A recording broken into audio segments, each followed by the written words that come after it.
Yeah, way to get out of that, Michelle. All right. Hi, everybody. And I'm really happy to be here today and to be joining you. When Dee and Michelle asked me to do this, it was one of those things on a Sunday night for me, and I was in the middle of doing something else, and I get this message from Dee. So can you be on this call, and can you just talk about blah, blah, blah, blah, blah? I'm like, sure. I'll catch up with you later about it. And then I realized when, today came along, I thought, what am I actually talking about? But I mean, I do have some ideas here, some thoughts to talk, mainly what they had talked about. And I'm gonna, just because I happen to have it, I'm going to share a PowerPoint with you guys. If I can find it. Where's it? There it is. So just give me a second to set that up. Oh, wait. I gotta, hold on a minute. Okay, and then, it takes just a second to get this stuff the way you want it.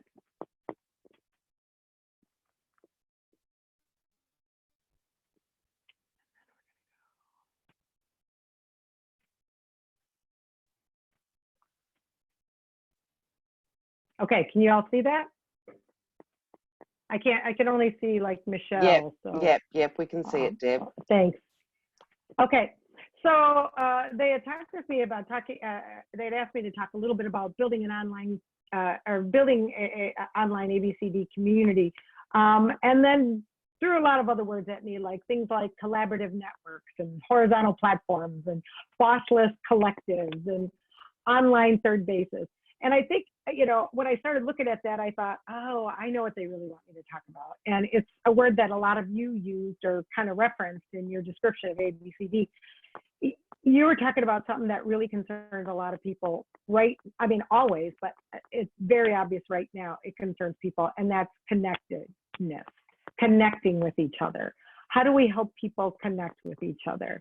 And, one of the reasons that they thought about, I know based on our conversation, one of the reasons they thought about me talking about this is because I'm the lead person working on ABCD in action.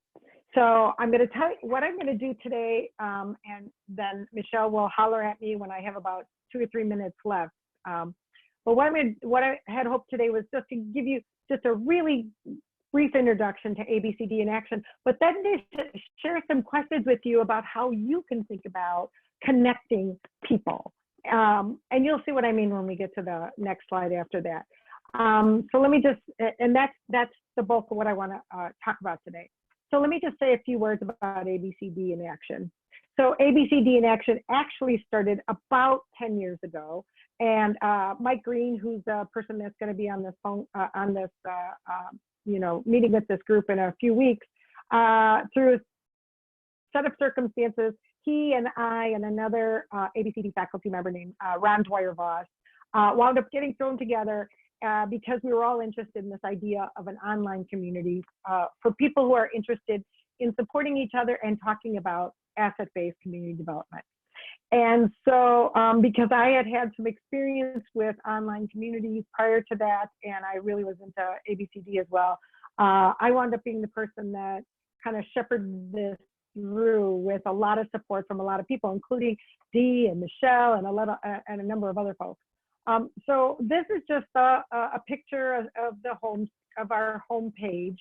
I always tell people right up front that we don't share your information with anybody else. So the only emails you will get is from me probably, and that will not be that often. I send out a newsletter about once a month, mainly to draw your attention to what's going here.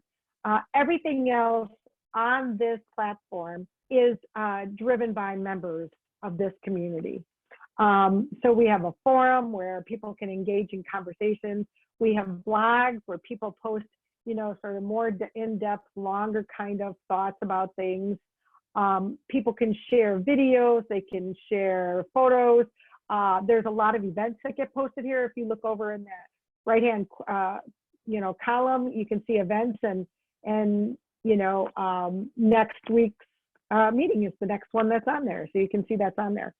So it's really a member-driven community. And right now we have about 2,400 members from over 75 different countries around the world, talking about whatever they want to talk about. You know, I support that, and we have a team of stewards that help support that. But it's been a really interesting journey to get this far. And this particular online community is world focused, right? So it's really got people from around the world who think about ABCD in lots of different ways. But if you're thinking about how do I connect people, and especially how do I connect people in this time, this point in time, when it's hard to get, you know, we can't really bring people together physically, face to face. This is where, you know, we try to think about how can we use technology for good, not evil. But I always ask people to think through a series of questions before they jump into, you know, just going ahead and setting something up. I find that often if you at least give some thought to these questions, it will help guide your decisions, help guide how you know, think about connecting folks. All right. So the first question I ask is the who question. Who are the people you want to connect? In the case of ABCD in Action, you know, we wanted to connect anybody who was interested in ABCD. You know, so it could be anybody in the world, but you might want to connect people that are in a neighborhood, or you might want to connect people who have a shared interest. Okay, so just like 2 weeks ago, I started a Facebook group, and I decided to start this Facebook group because I had been out walking down our country roads here, and I thought, you know, there's so many people out walking these days, just trying to get out of their homes, take a break, connect with nature, just to make sure they're still getting exercise. I said, it's too bad people can't walk together. And then I thought, well, I'll create this Facebook page, and anybody who wants to walk can join this Facebook group. And that's it. I created a group called Walking Together, and in 2 weeks, last I looked yesterday, we had 82 people that were members of that group. So the people I wanted to connect was just anybody who's interested in walking. It could be as simple as that. And that leads to the second, as another part of the who question is, how are those people already connected to each other? So using the example of the Walking Together group, you know, the easiest, most obvious place was Facebook. They're already connected to each other because they're on Facebook. And the first people that I invited were people I knew, right? That's pretty easy. Who do I already know that might like to walk? So I invited people on Facebook that I knew that liked to walk.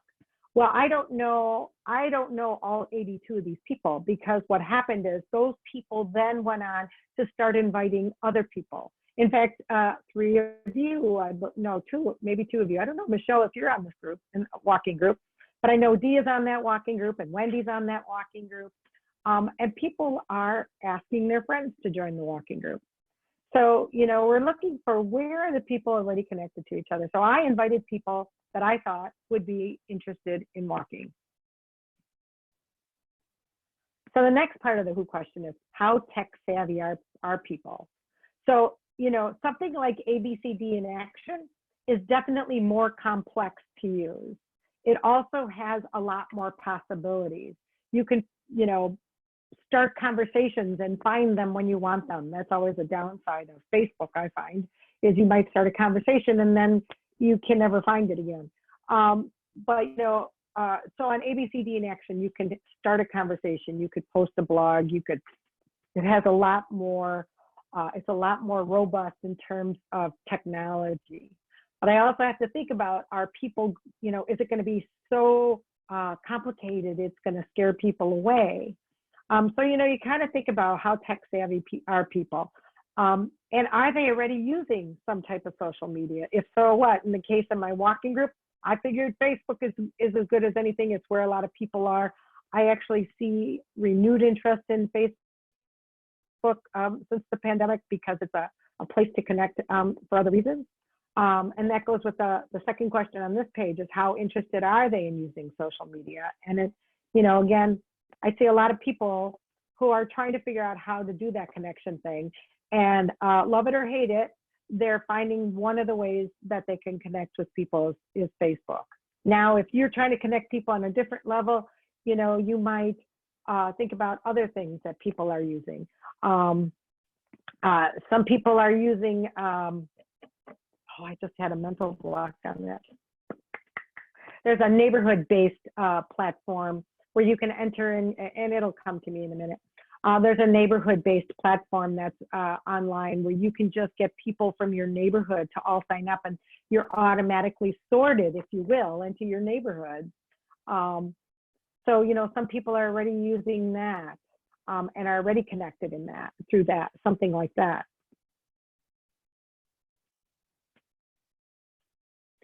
So continue with the who question. So what degree of openness would work best for the people involved? So that neighborhood listserv, oh, I see I have a little chat here. Oh, Nextdoor, thank you. That's the one I was trying to think of. Thank you, thank you. You guys are brilliant.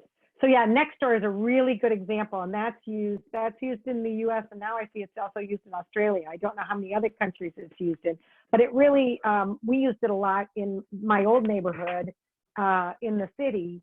I'm finding here on the island where I live, people are not interested in Nextdoor. And it's pretty funny because the place where people really connect with each other here, there's two places people connect. One, and they're both Facebook based, but they're groups on Facebook, sort of. One is called Island Rummage Sale, and it's where people go to buy and sell things. So if I have something I want to sell, like if I have some, patio furniture, or if I have a child bike or something I want to sell, or if somebody's, I could post it there and post a price, and they can contact me and buy it. Or if somebody's looking for something, like if someone is looking to, sometimes just to borrow, people will say, does anybody have, a slow cooker or crock pot I could borrow because I'm having a big dinner, although people aren't doing that right now, but still, you can post things on there like that. So that group, you have to actually be a member of it in order to post. So you want to think about the degree of openness. Nextdoor is really interesting because everybody who's in your neighborhood on Nextdoor can see what's going on in your neighborhood, but you can't really go neighborhood hopping unless you get your address validated. So there's a lot of privacy in that, at least within your neighborhood. How open do you want boundaries to be? Do you want some parts to be private of your online presence, or do you want some of it to be public? And some of these tools, like the tool that we use for ABCD in Action, right now we have everything public, but if we wanted to, we could make some pages private and some pages public. And how well do you want to be connected to other things going on in the world? Again, Facebook seems to be like a central hub for a lot of people. And being there would help you be more connected to other things that are going on. Wait a minute. Here we go. So I've sort of talked about this before too, a little bit. How comfortable are people with technology? There's the popular tools like Facebook versus learning new tools. Oh yeah. Oh, great. I know Stephanie. Thanks, Kate, for mentioning. She mentioned Stephanie Rearwick from Madison about the Dane County Time Bank and Mutual Aid Network. She is fabulous. And yes, I've known Stephanie for a while. She and I worked on a time bank project quite a while back. So, how comfortable people are with technology. Things like time banks really, that's a different way for people to connect. It's more complex. It's, again, really, you have to apply to be in there, and, they accept you based on, where you live. And just other technology factors. We know even in this day and age, there's a lot of issues around people not having access to technology or not having time. This is a big critical thing right now. A lot of people right now have too much time on their hands or no time on their hands, and they wish they had more because now, they're working from home and dealing with children at home and dealing with family members who may be ill or whatever. So you've got to think about how much time does it take to do this kind of thing, and how much access to support. If it's complicated, can you get help with it? So there's a lot of questions around the who question, right? So when you're thinking about connecting people, who are the people you want to connect, and what are they like? Who, where do they already hang out? It's a basic ABCD concept, if you will. Go to the people. Who are the people? And then when we do that, then we're going on to this question number 2 is, what do you want to do with this group? What do you think you're going to accomplish? So, there's a lot of ways to think about that. So this is a big fancy slide I stole from a book, and the reference is coming up. There's a wonderful book called Digital Habitat. Digital Habitat. And they talk about online communities and all the different ways that we can get connected in an online community. And so these are the sort of the categories of things that they have come up with for why people want to connect with each other. And, in my case, I actually just wanted, this part about relationships. I just wanted to connect with people. And also individual participation. People have the option of participating or not participating. And, they can interact with each other, or they can just post whatever they want to. So like the walking group, mainly what people do on the walking group is they post their pictures and where they walked and how far they walked sometimes. And then people have started connecting with each other by commenting on each other's posts. And I was really excited today because I had posted something, and initially I'd gotten like 6 or 7 responses, and I realized only one of those people was someone I actually knew in person. So it was a way to connect with some new people. And Dee just posted something called technologyforcommunities.com. I'm not sure why you posted that, Dee. What is that for? It comes up with the digital habitat. Oh, okay, yeah. It's, that could be. I haven't seen that they used to have a different, I think the other website is. Down here at the bottom of this page, you'll see it's called, the book is called Digital Habitats, Stewarding Technology for Communities. And it's by Wenger, White, and Smith. I'm not going to go through the whole page. It's just, okay. I'm not going to explain go through the whole page, but it has this explanation here. I can share this later if people want a copy of this. And then you want to think about, okay, so you think about why you want to connect people. So in this day and age, I see people who are connecting just to connect because they want to be connected to someone else. They want to help people connect to each other. They don't want, there's a lot of talk about, there are a lot of people who live alone for whatever reasons, or are just used to having a lot more physical contact with people, who are feeling a lot of loneliness. So connecting just for the sake of connecting is, I shouldn't even say just, it's really vital. So connecting for connecting's sake, being able to help build relationships. Other people are creating communities because they're trying to figure out a way to do this mutual aid work. How do we help each other out? So I see that happening in our island rummage sale group, where before it used to be almost all entirely, I'm selling this, or I'm looking to buy this. Now I see posts like, I'm looking for someone to pick up my medications for me. I can, I'm going to be making a big pot of stew. Can I bring some over to anybody who needs a big pot of stew, needs some stew? So I'm seeing people start to post other reasons within a community that was already there for another reason. I've also seen people who are creating online networks for the sole purpose of supporting each other and helping each other do their work, or do the network in their own communities. And then there are also groups that are being formed to help folks in various communities, like say all of us who live in different communities, we could come together within an online community to support each other, so that when we go back to our home, when we're in our home communities, we know we're getting support from like-minded individuals that are located in other places. So there's all these different levels of connection. So this explains all that a little bit more. So the next question to ask is, what are your resources?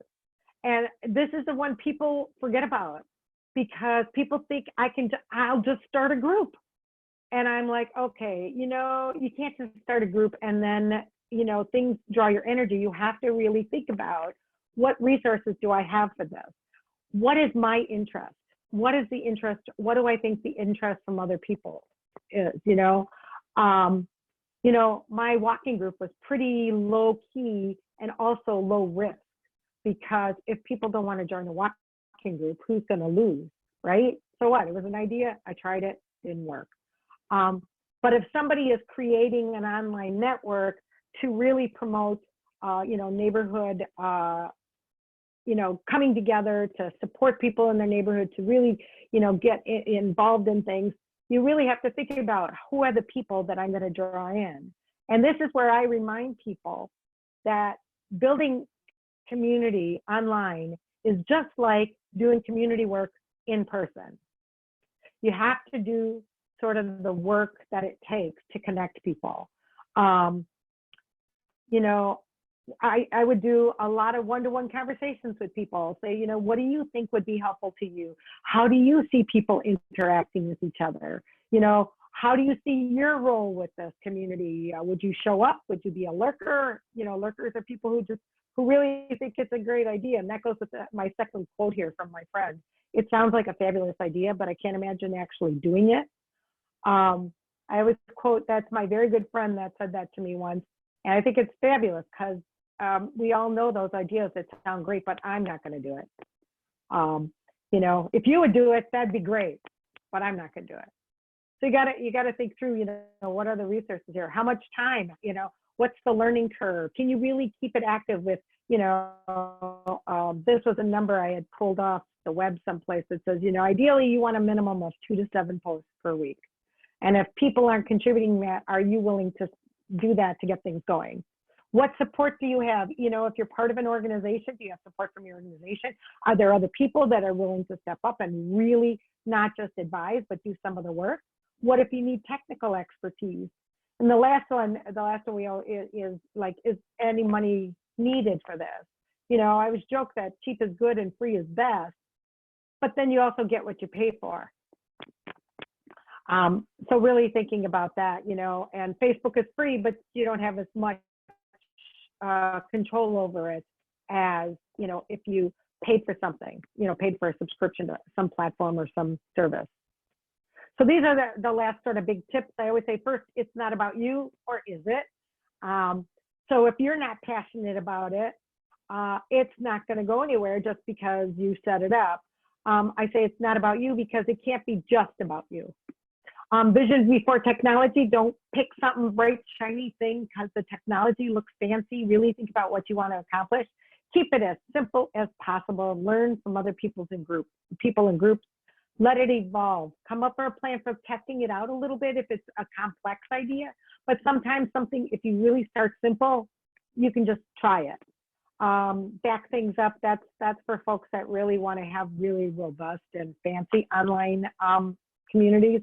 But always keep an eye on the future. Things, as we know, things are always changing. We've been using Zoom for like 3 years for a grant I'm on. And a lot of people didn't know what it was when we started using it. And now it's like my 84-year-old mother used Zoom on Sunday to connect with all of her grandkids and her great-grandkids and all that kind of stuff. So you really want to keep your eye on that. So that's my speed version of talking about using, basically getting connected online, and how do you think about helping people get connected. And one thing that I don't know if I said it there or not, but one thing to really think about is what's already there. This is the basic ABCD concept. What's already there that you can build on? Again, Island Rummage Sale is already there. I'm not going to try to create a new community, online community for the folks here. They're already